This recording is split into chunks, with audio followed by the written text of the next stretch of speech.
Aquí sí se echa la lluvia fuerte. Aquí en Durango, agucitos, todo.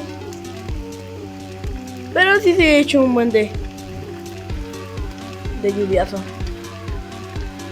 En carro, miren cómo se inundaron.